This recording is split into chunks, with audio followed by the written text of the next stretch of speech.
విచిత్రం ఏమిటి అనంటే ఇంతగా అభివృద్ధి బాటలో మనం కనిపిస్తూ ఉంటే విచిత్రం ఏమిటనంటే నిన్న ప్రధాని మోడీ గారి సభలో చేసిన విమర్శలు చూస్తే నాకు ఒకటే అనిపించింది. రాజకీయాలలో ఇదే చంద్రబాబు, ఇదే దత్తపుత్రుడు, అటు మోడీ గారిని అప్పట్లో అటు మోడీ గారు ఇదే చంద్రబాబు గురించి గత ఎన్నికల ముందు ఏమన్నారో ఒక్కసారి గుర్తుకు తెచ్చుకోండి అని మిమ్మల్ని అందరినీ కూడా కోరుతా ఉన్నా.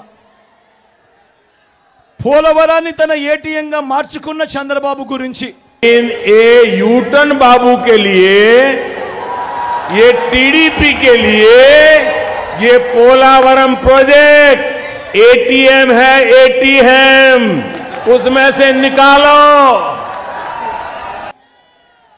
వెన్నుపోట్లు పార్టీలు మార్చడం, తిట్టిన వారిని చంకరెక్కడం వంటి విద్యల్లో బాబు నిపుణుడు, అత్యంత అవినీతిపరుడని చెప్పిన నోటితోనే ఇదే మోడీ గారు మళ్ళీ చంద్రబాబును తమ ఎన్డీఏ గూటికి వచ్చాడు కాబట్టి ఇంతకంటే గొప్పవాడు లేడు అని చెప్పి ఇవాళ చెప్తా ఉన్నాడు అని అంటే ఒక్కసారి ఆలోచన చేయమని అడుగుతా ఉన్నా. రాజకీయాలన్నది ఏ స్థాయికి దిగజారిపోయాయో ఒక్కసారి గమనించమని అడుగుతా ఉన్నా. అంటే వారితో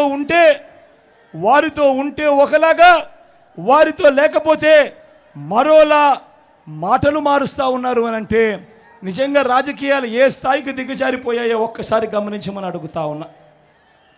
నేను అడుగుతా ఉన్నా, ఇంతకీ బాబు, దత్తపుత్రుడు, మోడీ గారు కలిసి ఆడుతా ఉన్న ఈ 2024 డ్రామాలో రాష్ట్ర ప్రజలకు వీరి హామీ ఏమిటి అని అడుగుతా ఉన్నాను.